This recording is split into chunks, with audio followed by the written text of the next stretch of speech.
America అధ్యక్షుడు Donald Trump కి big shock తగిలింది. ఆయన పెట్టినటువంటి ప్రతిపాదనని ఇరాన్ తిరస్కరించింది. అమెరికాతో చర్చలకి నో చెప్పింది Iran supreme leader Ali Khamenei చాలా స్ట్రాంగ్ గా అమెరికాకి వార్నింగ్ ఇచ్చాడు. న్యూక్లియర్ పై చర్చల కోసం ట్రంప్ నుంచి లేఖ వచ్చిందని చెప్పారు ఆయన. కానీ ఆ లేఖ ద్వారా మాకు అందిన సమాచారం మేరకు మేము చర్చలకి సిద్ధంగా లేము అంటూ అలీ ఖమేనీ చెప్పుకొచ్చారు. ఇరాన్ అణ్వాయుధాల తయారీ చేయకుండా నివారించడం కోసం ట్రంప్ ప్రయత్నాలు చేస్తున్నారని చెప్పి ఆయన చెప్పుకొచ్చారు. ట్రంప్ చర్చలకు ఆహ్వానించినట్టుగా లేదు, బెదిరింపుల్లా ఉన్నాయి. మమ్మల్ని ట్రంప్ ఎదుర్కోలేడు, అందుకే చర్చల పేరుతో కొత్త కుట్రలకు తెరలేపాడు అంటూ Iran supreme leader Ali Khamenei ఈ యొక్క స్ట్రాంగ్ వార్నింగ్ ఇచ్చాడు. అయితే మీ అందరికీ తెలిసిందే, ఇరాన్ ఇరాక్ ఎంతటి తీవ్ర యుద్ధం కొనసాగుతోంది.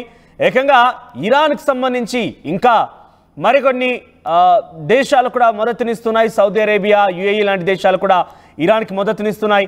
వీరంతా కలిసి ఇరాక్ పైన దాడికి సిద్ధమవుతున్నారు. సో ఈ నేపథ్యంలో ఏం జరుగుతుందన్న కొంత ఉత్కంఠ రేపుతోంది. ఆ తర్వాత ఇరాన్కి సంబంధించి కొంత యుద్ధానికి ముగింపు పలికే విధంగా ఉండాలి అని చెప్పి ఒకవైపు రష్యా ఉక్రెయిన్ యుద్ధానికి ముగింపు పలికే దిశగా డొనాల్డ్ ట్రంప్ ప్రయత్నం చేస్తూ సౌదీ అరేబియా వేదికగా రష్యాతో కూడా చర్చలు జరిపించారు. మరి ఆ చర్చలు ఒకవైపు జరుగుతుండగానే ఒకవైపు రష్యా ఉక్రెయిన్ కూడా మరోసారి యుద్ధానికి తెరలేపాయి. ఇప్పుడు అదే స్థాయిలో ఇరాన్ ఇరాక్ సంబంధించినటువంటి ఈ యుద్ధాన్ని కూడా కొంత ముగింపు పలికేందుకు ఆయన ప్రయత్నాలు చేస్తున్నారు. ఇరాక్ అధ్యక్షుడు నెతన్యాహుతో చర్చలు అంటే ఆల్మోస్ట్ ఇప్పుడు నెతన్యాహుకి కూడా అమెరికా సపోర్టే ఉంది. సో ఈ నేపథ్యంలో అటు రెండు దేశాలకు సంబంధించి యుద్ధాన్ని ముగింపు పలకడం కోసం ఆయన కొంత ప్రయత్నాలు చేస్తూ ఇప్పుడు ఈ స్థాయిలో ఒక్కసారిగా ఈ ప్రయత్నం చేయడం. సో ఇజ్రాయెల్ ఇరాన్ మధ్య ఉన్నటువంటి ఈ యుద్ధాన్ని కొంత ముగింపు పలకాలి అని అంటే ట్రంప్ అనివార్యంగా మారారు. ఈ నేపథ్యంలోనే ఇరాన్తో చర్చలకు ఆయన ఒక లేఖ రాశారు. అయితే దాంట్లో అణ్వాయుధాల తయారీకి సంబంధించిన అంశం ఒకటి ఆ లేఖలో పొందుపరిచినట్టు తెలుస్తోంది. మీరు యుద్ధానికి ముగింపు పలకండి, అణ్వాయుధాల తయారీని కొంత కంట్రోల్లో పెట్టండి, లేదంటే ప్రపంచ దేశాలు మొత్తం కూడా యుద్ధం ప్రభావం పడి తీవ్ర ఆందోళనకరంగా ఉంటుంది, తీవ్ర ఇబ్బందులు ఎదుర్కొనే అవకాశం ఉందంటూ ట్రంప్ రాసుకొచ్చారు. కానీ అది కాస్త రిక్వెస్ట్ గానో లేదంటే చర్చలకు కూర్చుందామని ఒక మెసేజ్ గానో లేదు, ఇది పక్కగా వార్నింగ్ లా ఉంది. కానీ ఏమాత్రం ట్రంప్ తమని నిలువరించలేరు అంటూ Iran supreme leader Ayatollah Ali Khamenei కూడా ఆ వార్నింగ్ ఇచ్చారు. మీరు ఏమాత్రం మమ్మల్ని కంట్రోల్ చేయడానికి సరిపోరు, మీరు మాకు చేసింది రిక్వెస్ట్ కమ్యూనికేషన్ మెసేజ్లా లేదు, ఇది కంప్లీట్గా వార్నింగ్లా ఉంది, మేము ఎట్టి పరిస్థితుల్లో కూడా ఈ చర్చలకు రావడం లేదంటూ సుప్రీం అలీ ఖమేనీ ఈ రకంగా ట్రంప్కి సమాధానం ఇచ్చారు. నిజంగానే చర్చల అవసరం. ఇప్పుడు ఇజ్రాయెల్ ఏ రకంగా తెగబడుతుందో మనం చూస్తూనే ఉన్నాం. ఇజ్రాయెల్ అటు గాజా స్ట్రిప్ పైన, హమాస్, హెజ్బొల్లా వ్యవస్థల పైన పూర్తిగా కూడా దాడి చేసి ఒకనొక సందర్భంలో లిబియా పైన కూడా దాడి చేసింది, సిరియా పైన దాడి చేసింది. ఈ రకంగా దాడులు కొనసాగిస్తూ పోతోంది ఇజ్రాయెల్.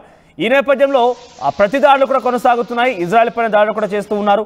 ఒకనొక సందర్భంలో ఇరాన్ కూడా గాజా పైన, అటు సిరియా పైన, లిబియా పైన దాడి చేస్తున్న నేపథ్యంలో తమ మద్దతుదారులు లేదంటే తమకు సపోర్ట్గా ఉండే వ్యక్తులపైన ఈ రకంగా దాడులు చేస్తారంటే ఇరాన్ కూడా ఒకసారిగా ఇజ్రాయెల్ పైన దాడికి ఎత్తించింది. ఆ తర్వాత ఇజ్రాయెల్ కూడా మేము పూర్తిగా ఇరాన్ లేకుండా చేస్తామంటూ వార్నింగ్ ఇచ్చింది. కానీ ఇరాన్ లాంటి దేశాన్ని ఎదుర్కోవడంలో ఇజ్రాయెల్కి సొంతగా సాధ్యం కాకపోయినా అమెరికా సంబంధించి సపోర్ట్ ఉంది కాబట్టి అణ్వాయుధాలు అమెరికాకు సంబంధించి అనేక రకాలుగా ఎక్విప్మెంట్స్ అందిస్తున్నారు కాబట్టి ఈ నేపథ్యంలో కొంత ఇజ్రాయెల్కి బలం చేకూరింది. ఈ నేపథ్యంలోనే ఇజ్రాయెల్ అధ్యక్షుడు నెతన్యాహు కూడా ఇరాన్కి చాలా మాస్ వార్నింగ్ ఇచ్చారు. ఆ తర్వాత ఇటు హమాస్కి కూడా ట్రంప్ అధ్యక్షుడు అయిన తర్వాత చాలా స్ట్రాంగ్ వార్నింగ్ ఇచ్చారు.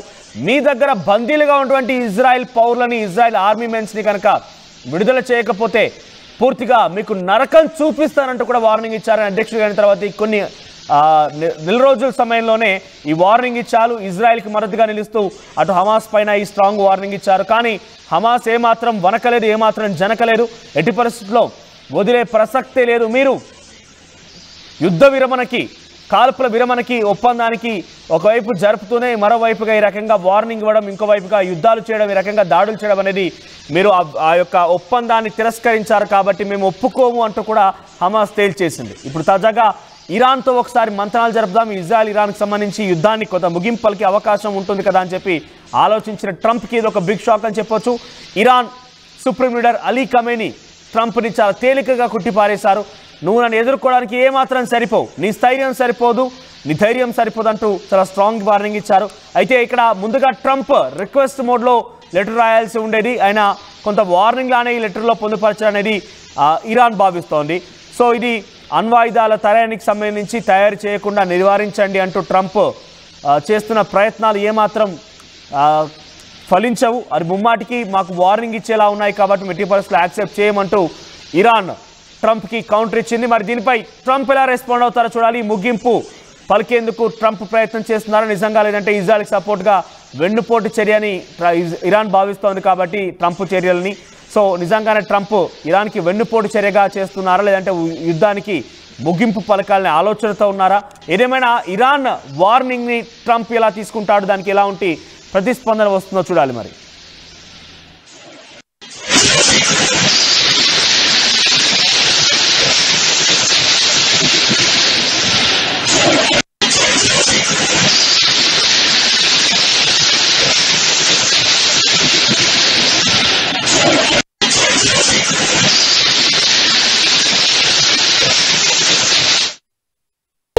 ఫలితాల్లో 84కు పైగా ర్యాంకులతో ప్రభంజనం సృష్టించి నేడు ప్రకటించిన తెలంగాణ గ్రూప్ 1 ఫలితాల్లో 100 మందికి పైగా 430 కంటే ఎక్కువ మార్కులు సాధించిన ఏకైక అకాడమీ విష్ణు ఐఏఎస్ అకాడమీ.